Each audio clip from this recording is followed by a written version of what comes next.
Hello viewers, welcome back to Abiz Delight. Abiz Delight நீங்க என்ன subscribe பண்ணாம பார்க்கறீங்கன்னா subscribe பண்ணிட்டு பாருங்க. And இன்னைக்கு வந்து நம்ம வீடியோல chocolate McRennett pastry தான் நம்ம பார்க்க போறோம். So இதுல வந்து நம்ம chocolate sponge எப்படி செய்யறது and butter cream எப்படி செய்யறது, கடைசியா வந்து இதை எப்படி நம்ம frosting பண்ணி chocolate pastry பண்றதுன்னு நம்ம பார்க்க போறோம்.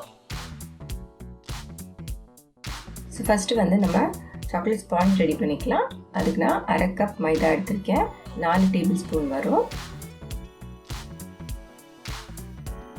அது கூட 1 டேபிள்ஸ்பூன் கோகோ பவுடர் ஆட் பண்ணிக்கோங்க. 1/2 teaspoon baking powder, 1/4 teaspoon baking soda. இது எல்லாத்தையும் வந்து நல்லா மிக்ஸ் பண்ண மாதிரி சலிச்சு எடுத்துக்கோங்க.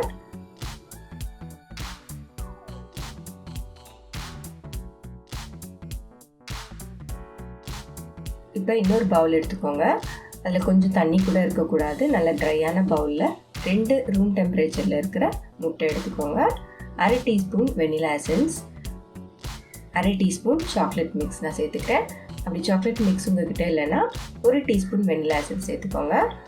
1 பிஞ்ச் உப்பு போட்டு 1/2 கப் பவுடர் சுகர், நம்ம எந்த அளவுக்கு மைதா எடுத்தோமோ அதே அளவுக்கு பவுடர் சுகர் எடுத்துக்கோங்க. இப்போ இதை நல்லா பீட் பண்ண ஆரம்பிங்க. லோ ஸ்பீட்லேருந்து ஹை ஸ்பீட் வர வரைக்கும் பீட் பண்ணுங்கள்.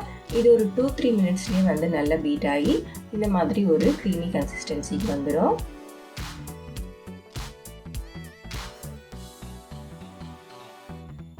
ஸோ இப்போ இது நல்லா பீட் ஆகிடுச்சு. இப்படி நீங்கள் எடுத்திங்கன்னா இந்த மாதிரி ஒரு ரிப்பன் கன்சிஸ்டன்சி வரணும்.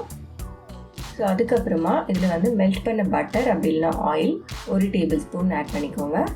ஆயில் ஆட் பண்ணதுக்கப்புறமா ரொம்ப பீட் பண்ணக்கூடாது.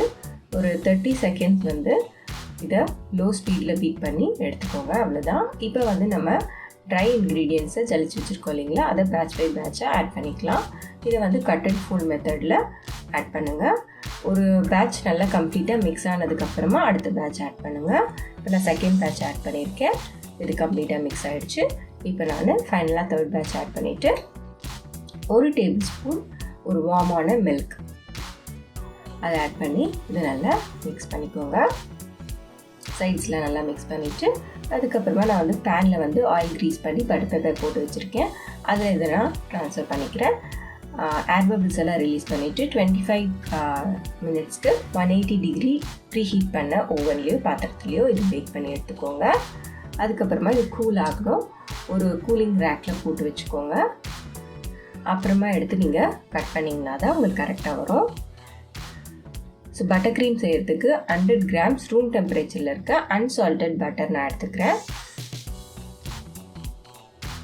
கண்டிப்பாக ரூம் டெம்பரேச்சரில் இருக்கணும் அது. ஸோ இது நல்லா பீட் பண்ணிக்கோங்க. கொஞ்ச நேரத்தில் இது வந்து நல்லா க்ரீமியாக ஆகிடும். ஸோ இந்த மாதிரி ஆனதுக்கப்புறமா 1 கப் பவுடர் சுகர் நான் ஆட் பண்ணிக்கிறேன். உங்களுக்கு சுகர் வந்து அதிகமாக வேணும்னாலும் கொஞ்சம் அதிகம் பண்ணிக்கலாம், இல்லை கம்மி வேணும்னாலும் நீங்கள் போட்டுக்கலாம். அது நம்மளோட விருப்பம் தான். இப்போ இதை வந்து நல்லா பீட் பண்ணுங்கள். இப்போ இந்த சைட்ஸ் எல்லாம் வந்து நல்லா எடுத்து விட்டு பீட் பண்ண ஆரம்பிங்க, இல்லை எல்லாமே வந்து சைட்ஸில் போய் நின்றுடும். ஸோ இந்த அளவுக்கு நல்லா ஒயிட்டாக வரணும் க்ரீம். அப்போ தான் வந்து நம்ம கரெக்டாக பீட் பண்ணியிருக்கோம்னு அர்த்தம். இதில் 1/4 கப் அளவுக்கு கொக்கோ பவுடர் ஆட் பண்ணிக்கோங்க. கொக்கோ பவுடர் ஆட் பண்ணி இதை நல்லா பீட் பண்ண ஆரம்பிங்க. 1/2 teaspoon chocolate mix, 1 table spoon fresh cream. இது நல்ல ஒரு டேஸ்ட் கொடுக்கும் அண்ட் நல்ல ஷைனும் கொடுக்கும் க்ரீமுக்கு. இதை நல்லா பீட் பண்ணிவிட்டு இதை வந்து நீங்கள் ஃப்ரிட்ஜில் எடுத்து வச்சுக்கலாம். நம்ம எப்போ வந்து நம்ம பண்ணுறோமோ அப்போ எடுத்துக்கலாம். நான் எடுத்து ஃப்ரிட்ஜில் வச்சுருந்தேன். ஸோ இது நல்லா கொஞ்சம் கெட்டியான மாதிரி இருக்குது. நீங்கள் வந்து ஸ்ப்ரெட் பண்ண இது வந்து மெல்ட் ஆகிடும். ஸோ சாக்லேட் ஸ்பாஞ்சை வந்து நான் 2 லேயராக கட் பண்ணி வச்சுருக்கேன். அதில் ஒரு லேயரில் இந்த க்ரீம் அப்ளை பண்ணிக்கிறேன். அதுக்கப்புறம் செகண்ட் லேயர் ப்ளேஸ் பண்ணுறேன். நம்ம 3 லேயர்ஸ் போடணுன்னாலும் நம்மளோட விருப்பம் தான். செகண்ட் லேயரில் க்ரீம் அப்ளை பண்ணிவிட்டேன். இது வந்து நான் ட்ரிம் பண்ணது. அந்த ட்ரிம் பண்ண பீசஸை வந்து ஒரு தவாவில் அந்த மாதிரி ஹீட் பண்ணிவிட்டு மிக்சர் ஜாரில் போட்டு இந்த மாதிரி பவுடர் பண்ணி வச்சுருக்கேன். ஸோ இதை வந்து நம்ம டெக்கரேஷனுக்கு யூஸ் பண்ணிக்கலாம். ஸோ இதை வந்து மேலே வந்து ஸ்ப்ரிங்கிள் பண்ணி விட்டுருங்க. அவ்வளோதான், நம்மளோட McRennett Chocolate Pastry ரெடி ஆயிடுச்சு. இதை நம்ம கட் பண்ணிக்கலாம் இப்போ. ஸோ வியூவர்ஸ் என்னோட ரெசிபீஸ்லாம் பார்த்துருப்பீங்க, மற்ற ரெசிபீஸையும் பாருங்கள். உங்களுக்கு கண்டிப்பாக என்னோடய சேனல் பிடிச்சிருந்ததுன்னா என்னோடய சேனலை லைக், ஷேர், சப்ஸ்கிரைப் பண்ணுங்கள். அண்ட் இந்த வீடியோ உங்களுக்கு பிடிச்சிருந்ததுன்னா ஒரு லைக் போடுங்க.